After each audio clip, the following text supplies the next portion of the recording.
안녕하세요. CES 2024 취재팀장을 맡은 김동호라고 합니다. 우선 CES 개요부터 말씀드리겠습니다. 150개국 4,300개가 넘는 기업이 이번에 CES를 참가했고요. 13만 5천 명이 넘는 인원이 라스베가스를 방문했습니다.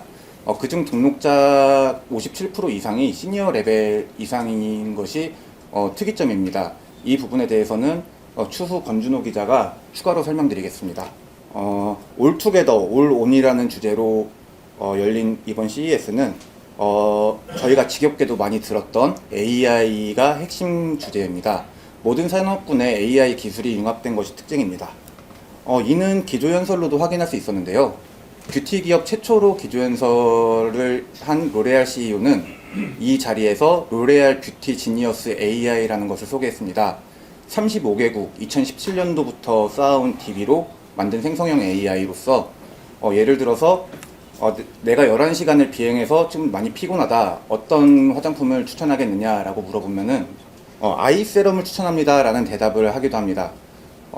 그리고 팻 겔싱어 인텔 CEO는 기조연설에서 AI는 인터넷 등장만큼 파괴력이 높다라고 설명하기도 해서 AI의 중요성을 다시 한번 확인할 수 있었습니다.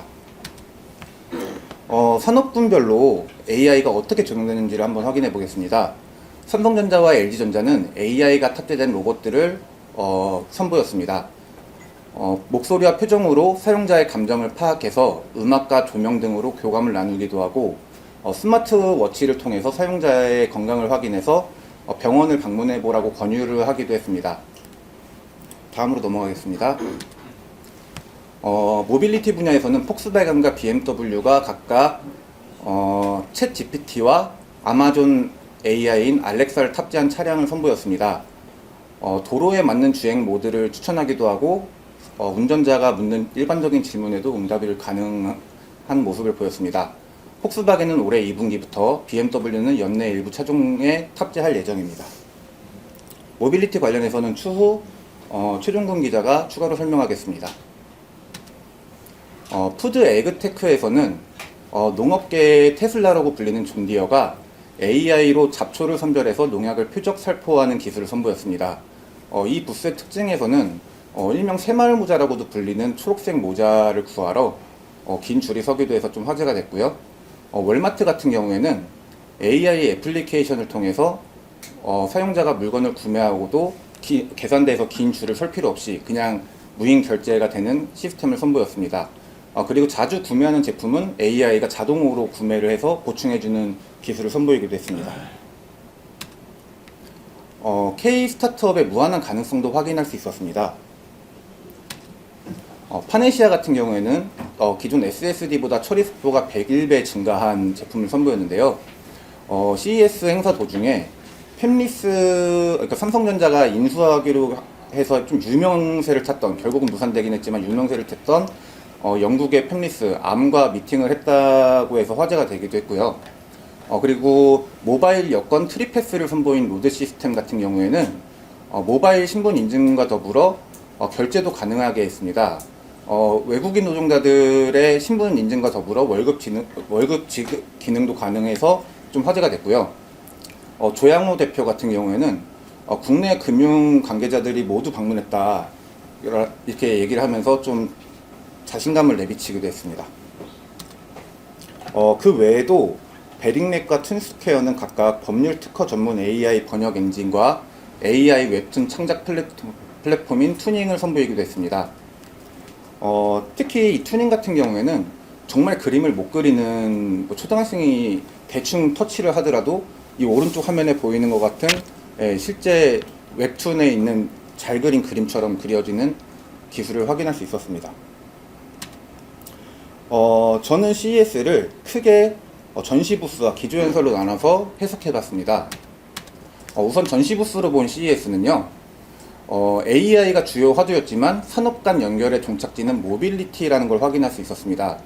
그 이유가 라스베가스 컨벤션 센터, 센트럴홀은 보통 전자기업들의 전시가 이루어지는 곳입니다. 근데 제가 제 눈으로 확인한 자동차 실물과 모형 등을 전시한 부스가 9개에 달했습니다. 특히 삼성전자 자회사인 하만과 같이 비공개로 부스를 차린 곳까지 포함을 하면은 그 개수는 훨씬 늘어날 것으로 추정됩니다. 이는 자율주행과 목적 기반 모빌리티가 이제 상용화가 임박해지면서 글로벌 기업들이 전장 사업 확대를 하려고 드라이브를 거는 것으로 해석이 됩니다. 기조연설로 본 CES는 AI로 시작해서 AI로 끝났습니다. 실제 8명의 연사 모두가 AI를 주제로 발표를 하면서 사실 다른 주제가 좀 묻히기도 하는 느낌을 받았습니다. 그리고 일부 기업들은 미래 비전을 발표하는 자리에서 다른 기업들과의 협력을 발표하면서 약간의 기업 홍보 느낌이 나는 것도 지울 수 없는 느낌이었습니다. 제 발표는 이것으로 마치고요. 모빌리티의 최종근 기자가 발표하겠습니다. 네, 안녕하십니까. 저는 산업부 최종근입니다. 일단 저는 전시장 밖과 안으로 좀 구분해서 모빌리티를 설명드리려고 하는데요. 일단 CES가 열리는 라스베가스 컨벤션 센터에 가보면 가장 먼저 볼 수 있는 게 이 베이거스 루프입니다. 테슬라 CEO인 일론 머스크가 세운 보링 컴퍼니가 제작을 했고요. LVCC 중심으로 12m 지하 터널을 뚫어서 테슬라 전기차로 승객을 운송하는 교통수단입니다. 지난 2016년에 일론 머스크가 좀 교통체증이 너무 심한데 이걸 좀 해결할 수 없을까 그런 고민에서 출발을 했다고 하고요. 현재는 한 5개 역 4.7km 구간에서 운행이 되고 있고 점차 라스베가스 전체로 확장을 하는 추세입니다. 테슬라가 사실 CES에는 전시관이 없습니다. 그런데 항상 CES에 테슬라가 등장하는 이유가 이 베이거스 루프 때문이고요. CES 기간에 한 80여 대 정도의 차량이 운행에 투입되고 있습니다. 요거는 이제 제가 직접 촬영한 영상인데 이렇게 밖으로 처음에 출발을 했다가 지하 터널로 들어가게 됩니다. 굉장히 좁고요. 또 좀 지나다 보면은 굉장히 몽환적인 조명과 함께 미래지향적인 이미지를 되게 강조한 게 눈에 띕니다. 사실 저는 개막 전에 이제 취재차 요 베이거스 루프를 탔고, 이후에도 종종 이용을 했는데, 사실 CS 전시장이 생각보다 너무 넓더라고요. 그래서 우버도 사실 잘 안 잡히고 해서, 이동이 되게 어렵다 했었는데, 이 베이거스 루프를 통해서 걸어서 한 40분 거리를 한 2, 3분 내에 이동할 수 있는 시스템이고요. 근데 조금 아쉬웠던 거는 이게 사실 베이거스 루프를 처음 고안한 게 하이퍼 루프. 그러니까 이제 진공 상태에서 자기 부상을 띄어서 총으로 마치 쏘는, 그래서 시속 1000km 이상을 가는 그런 구상으로 설계를 했는데 지금은 그냥 단순히 그 지하 터널을 테슬라 전기차로 달리는 수준이긴 합니다. 그리고 오토파일럿 자율주행도 물어보니까 아직 지원을 하지 않는다고 하고 속도 제한도 직선에서는 40마일, 그러니까 한 시속 60km 정도밖에 달리지 못하는데 그럼에도 불구하고 어쨌든 이런 아이디어 그리고 이걸 조금씩 실현해 나가는 모습을 보면서 앞으로 유의미한 이동 수단이 될지 좀 주목을 해봐야 될 것 같습니다. 그리고 이제 전시장 안으로 한번 들어가 보겠습니다. 지금 저기 완성차 순위 나와 있는데요. 사실 뭐 CES가 라스베이거스 모터쇼다 뭐 이런 얘기도 굉장히 많은데 모든 완성차가 참여한 건 아닙니다. 일단 1위 도요타 그룹 빠졌고요. 2, 3위 폭스바겐, 현대차 참여했고요. 4위부터 6위까지 모두 빠졌습니다. 특히 이제 스텔란티스와 GM은 미국 회사인데도 빠졌는데 스텔란티스 같은 경우는 굉장히 큰 부스를 이렇게 먼저 세팅을 해놨다고 하는데 점이 그 노조 파업 때문에 손실이 너무 커서 막바지에 불참을 밝혔고요. 이게 정말 CES가 얼마나 많은 돈이 들어가길래 이게 이렇게 큰 회사가 불참을 선언하냐. 제가 좀 취재해보니까 현대차 그룹도 거의 수백억, 많게는 거의 1000억 원 가까이 썼다고 합니다. 모비스 한 개사만 거의 100억 원에 가까운 돈을 투입했다고 하니까 현대차 계열 슈퍼널, 제로원까지 이렇게 4개 부스 차린 현대차 그룹은 정말 어마어마한 자금을 투입했고요. 아까 이제 그 BMW와 폭스바겐 보셨는데 주로 이번 그 CES 2024에서는 독일, 일본, 한국 업체들이 주로 참여를 했습니다. 그래서 독일 회사들은 주로 이제 생성형 AI 기반의 그 가상 어시스턴트, 그러니까 폭스바겐은 챗GPT, BMW는 알렉사, 메르세데스 벤츠는 이제 좀 특징적인 게 자연스러움, 예측적, 개인적, 공감적 등 성격을 부여한다고 합니다. 그리고 사실 이 음성 기능은 지금도 되는 기능인데 이게 조금 달라진 게 뭐냐면 옛날에는 그냥 열선을 켜줘 하면 열선을 켜줬다면 지금은 나 이제 추워 하면 열선을 켜주는 조금 더 사람과 같은 그런 대화가 가능한 게 특징이고요. 뭐 현대차 정의선 회장이나 기아 송호선 사장도 직접 부스를 체험하기도 했고요. 그리고 소나 혼다 모빌리티도 이제 MS와 협업을 해서 생성형 AR을 넣겠다. 2026년에 이제 전기차 아필라를 양산할 목표인데요. 그런 협업을 또 발표했고, 혼다 같은 경우는 사실 전기차 전환이 굉장히 늦었는데 AI보다는 그래서 신형 전기차 0 시리즈, 0 시리즈를 공개했습니다. 2026년 출시 목표라고 하고요. 이 신흥업체들도 굉장히 눈에 띄었는데 사실 이전에 내연기관차 시대에는 진입장벽이 굉장히 높았습니다. 엔진 만들기도 굉장히 어렵고 정말 2, 3만 개의 부품을 이렇게 조립을 해야 되기 때문에 굉장히 신생업체로서는 넘보기 어려운 시장이었는데, 이게 전기차는 그냥 플랫폼 위에 껍데기만 씌우면 되는 아주 간단한 구조이기 때문에 신생업체들의 도전이 굉장히 거센 상황입니다. 그래서 베트남의 삼성이라 불리는 빈페스트도 굉장히 부스를 크게 꾸려서 이 전기 픽업 트럭이랄지 전기 SUV를 공개했고요. 그리고 특이한 게 이제 튀르키의 완성자인 토그라는 회사가 있더라고요. 저도 사실 이번에 처음 알게 됐는데 이게 뭐 아직 유의미한 그런 회사는 아니고 한 2만 대 정도 지금 팔았다고 합니다. 그래서 아마 제가 파악한 바로는 튀르키의 국영 기업인 것 같은데 2023년에도 CES에 참여했었고 이번에도 CES에 참여를 했는데요. 이런 신생업체들의 전시를 보면서 느낀 게 굉장히, 제가 이걸 아직 타보지는 못했지만 정말 그렇듯하다. 이게 진짜 전기차 경쟁이 정말 치열하겠구나 이런 생각을 한번 해보게 됐습니다. 국내 이야기도 한번 해보겠습니다. 현대차가 사실 모빌리티 업체가 주로 모여있는 데가 웨스트홀인데, 웨스트홀에서 가장 요지에 가장 큰 부스를 차렸고요. 예약제로 운영을 했는데 그 예약을 하기 위해서 지금 줄을 선 모습입니다. 그래서 어마어마한 관심을 받았고 이제 수소와 그 소프트웨어 중심 자동차인 SDV 중심의 비전을 제시했고요.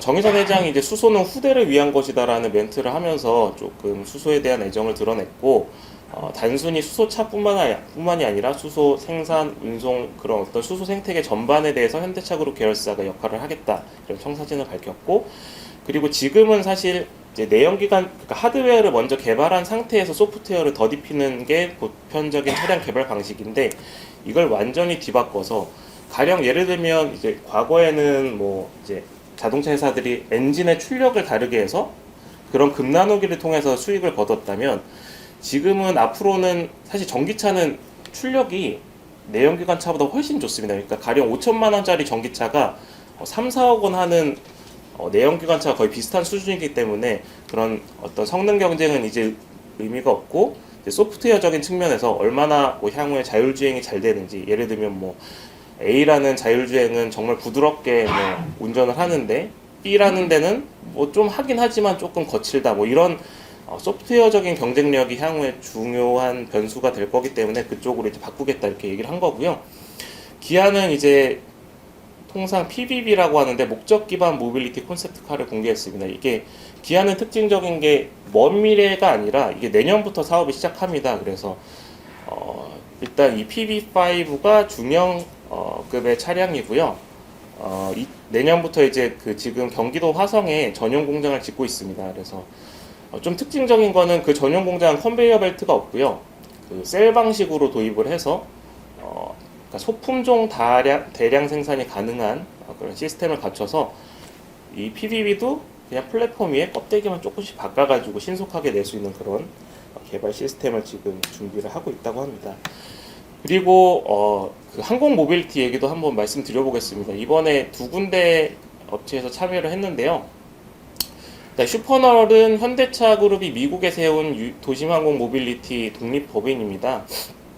그래서 이게 실물이 처음 공개된 건데 저는 되게 헬리콥터 같은 느낌일 줄 알았는데 굉장히 비행기와 흡사하더라고요. 근데 이 사진으로 보면 잘 느껴지지 않겠지만 굉장히 큽니다. 생각보다. 이게 5인승 기체고요. 500m 고도에서 시속 200km로 순항하는 것을 목표로 하고 있다고 하고, 처음에는 이제 2028년에 미국에서만 상용화를 하는 줄 알았더니 이번에 한국에서도 동시에 상용화하겠다 이렇게 밝혔고요. 중국 업체도 하나 있었습니다. 이 중국의 전기차 회사 샤오펑의 자회사인 샤오펑 에어로 HT인데 좀 슈퍼나라고는 좀 모양이 다르죠. 여기는 자동차에 좀 날개를 달아놓은 모습인데 평상시에는 저 날개가 그러니까 자동으로 들어갑니다. 이렇게 주행을 하다가 필요할 때 이렇게 펼쳐가지고 이렇게 하는 방식이고 조금 둘 사이 견제도 있었던 것 같아요. 이 샤오펑 같은 경우는 2인승이고 슈퍼너로 5인승인데 이제 그 지금 슈퍼너를 이끌고 있는 사람이 나사에서 30년 근무한 신재원 사장입니다. 그래서 중국 업체들하고 뭐 어떤 뭐 어떻게 생각하느냐 이렇게 물어봤는데 2인승 기체는 별로 의미가 없다. 우리는 5인승이기 때문에 사업성이 충분할 것이라고 본다. 뭐 이렇게 얘기도 해서 좀 관심을 끌기도 했습니다. 정리 한번 마지막으로 해보겠습니다. 이번 그 CES 2024에서는 되게 그 합종 연행의 발표가 많이 됐습니다. 큰 축으로 이제 현대차하고 삼성, 저는 소니, 혼다와 MS를 꼽았는데 사실 삼성하고 현대차는 그 이건희 정몽구 회장 체제에서는 서로 굉장히 정말 일체 교류가 없었던 걸로 제가 알고 있고 제 옛날 기억으로는 뭐 삼성 어떤 제품을 사면 기아 모닝을 준다 그러니까 이걸 가지고 뭐 협업이 아니냐라는 말을 했을 정도로 교류가 별로 없었는데 이재용 정의선 체제 이후 굉장히 협업이 가속화되고 있고 요번 CES 2024에서도 삼성 엑시노스 오토로 현대차 SDV 플랫폼을 개발하겠다 이런 발표가 있었고 이제 소니, 혼다, 모빌리티나 MS와 손을 잡았는데 이것도 좀 특이한 게 사실 소니와 MS는 뭐 큰 건 아니지만 사업 부분이 일부 겹칩니다. 그러니까 소니는 플레이스테이션, MS는 엑스박스라는 이제 콘솔 업계에서는 사실 경쟁 관계인데 이제 그 신흥업체하고 이제 그 기존 완성차 업체하고 조금 차별화된 모습을 보였는데 기존의 이제 레거시 업체들은 AI 고도화 중심의 소프트웨어 중심의 전략을 제시했고 이제 전기차에 조금 뒤처졌다는 평가를 받는 혼다나 뭐 신생업체 빈페스트, 토그 이런 업체들은 전기차 중심으로 AI보다는 우리 이렇게 전기차 잘 만들어요라는 얘기를 많이 했고요. 조금 이제 요번 CES 2024에서 모빌리티에서 조금 특이하다고 느낀 점은 자율주행에 대한 얘기가 완성차 부문에선 거의 없었다는 것이고요. 그 이유는 아무래도 기술 과도기적인 지금은 조금 오히려 몇 년 전에는 우리가 몇 년도에 완전 자율주행을 달성하겠습니다 이렇게 발표를 많이 했었는데 지금은 뭐 최근에 GM 크루즈도 사고가 나면서 이 자율주행의 안전성에 대해서 굉장히 대두가 되고 있는데 그런 측면에서 자율주행에 대한 얘기는 별로 없었고 대신에 근실 내 실현이 가능한 생성형 AI 탑재 중심의 발표가 있었던 것 같습니다. 일단 모빌리티 분야 발표는 여기까지고요. 이어서 권준호 기자 발표하겠습니다. 네, 안녕하십니까. 저 지금 소개받은 권준호라고 합니다. 이 사진은 제가 찍은 건데 진짜로 로봇가 왔다 갔다 하면서 사람들의 말을 좀 듣고 거기에 대해 눈동자를 움직이면서 반응하는 모습이 신기해서 제가 한번 담아봤습니다. 제가 오늘 드리고 싶은 말씀은 에이지테크가 중심입니다. 그만큼 에이지테크가 굉장히 수면 위로 올라왔다 이렇게 생각이 들고요. 실제로 가보니까 AI가 모든 산업과 연결이 되긴 했지만 에이지테크가 굉장히 부상하다는 것을 피부로 느낄 수가 있었습니다. 이게 왜 에이지테크냐라고 한다면 이제 올해 CES 참가자 가운데 시니어 레벨, 그러니까 50대 이상인 사람이 절반 이상을 좀 차지했고요.